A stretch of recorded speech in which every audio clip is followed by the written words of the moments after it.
بسم اللہ الرحمن الرحیم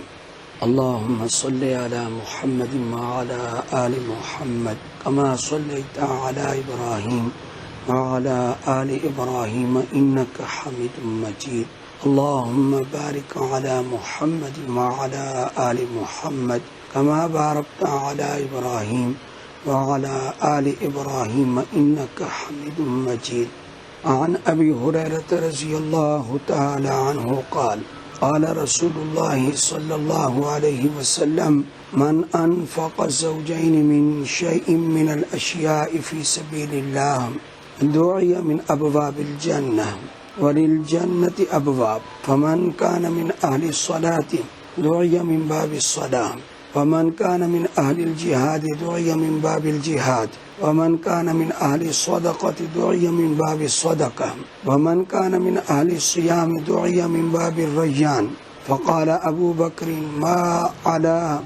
من دعي من تلك الأبواب من ضرورة فهل يدعى أحد من تلك الأبواب كلها قال نعم وأرجو أن تكون منهم متفق عليه۔ حضرت ابو ہریرہ رضی اللہ تعالی عنہ سے روایت ہے کہ رسول اللہ صلی اللہ علیہ وآلہ وسلم نے ارشاد فرمایا،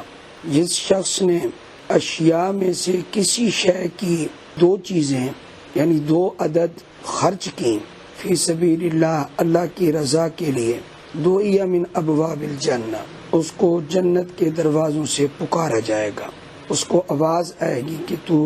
ادھر سے داخل ہو۔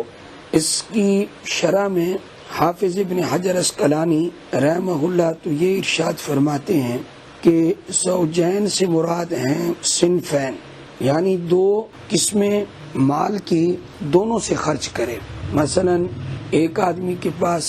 دراہم بھی ہیں اور دنانیر بھی ہیں، تو وہ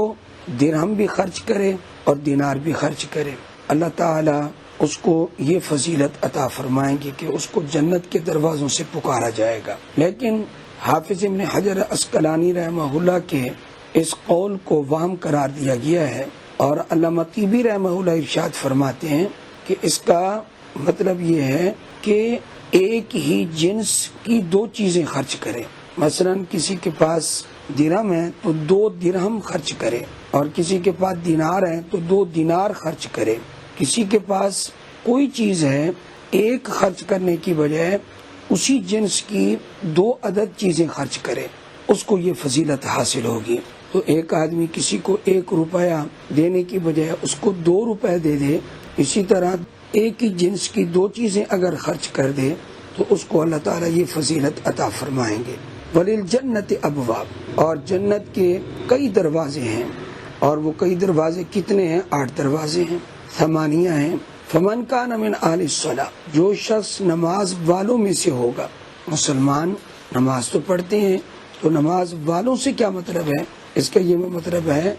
فمن یکثر النفل، کہ جو شخص نفل نماز کو زیادہ پڑھتا ہے تو اس کو باب الصلاۃ سے پکارا جائے گا۔ جنت کا ایک دروازہ باب الصلاۃ ہے۔ فمن کان من اہل الجہاد، اور جو شخص اہل جہاد میں سے ہوگا، اس کا مطلب یہ ہے یغلب علیہ الجہاد، جس پر جہاد غالب ہوگا، دعی من باب الجہاد، اس کو باب جہاد سے پکارا جائے گا۔ ومن کان من اہل الصدقہ، اور جو شخص اہل صدقہ سے ہوگا، صدقہ کرنے کی اس کو عادت ہوگی اور کثرت سے صدقہ کرتا رہتا ہوگا، دعی من باب الصدقہ، اس کو باب صدقہ سے پکارا جائے گا۔ ومن کان من اہل الصیام، اور جو شخص اہل صیام میں سے ہوگا، روزے فرض بھی رکھتا ہے اور نفل روزے بھی کثرت سے رکھتا ہے، دعی من باب الریان، تو اس کو باب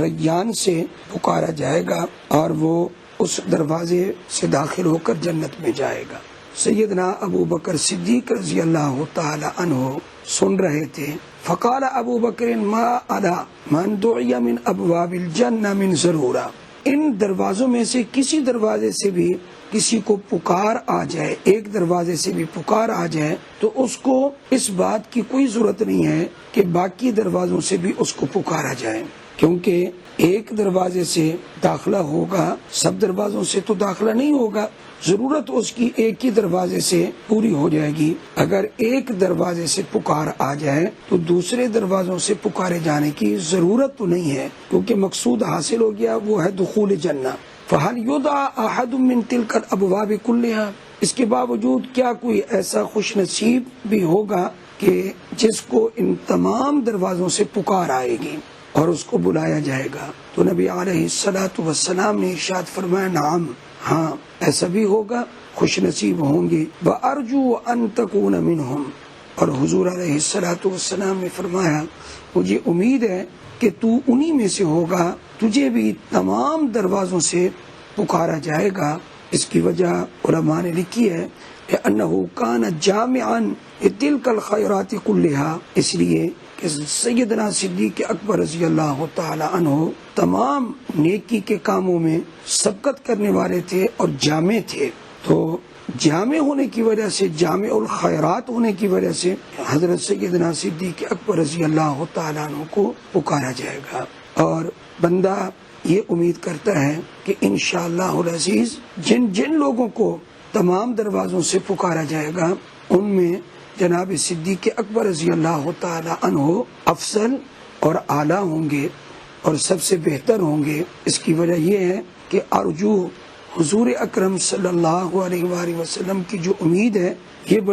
یہ اعلیٰ امید ہے، اور آپ جو امید فرما رہے ہیں انبیاء کے بعد افضل البشر جناب صدیق اکبر رضی اللہ تعالیٰ عنہ کے بارے میں ہے، اس لیے آپ اس جماعت اور اس قسم کے لوگوں میں سب سے افضل اور بہتر ہوں گے۔ اللہ تعالی ہمیں نیکی کے کام کرنے کی توفیق عطا فرمائے۔ وآخر دعوانا ان الحمد للہ رب العالمین۔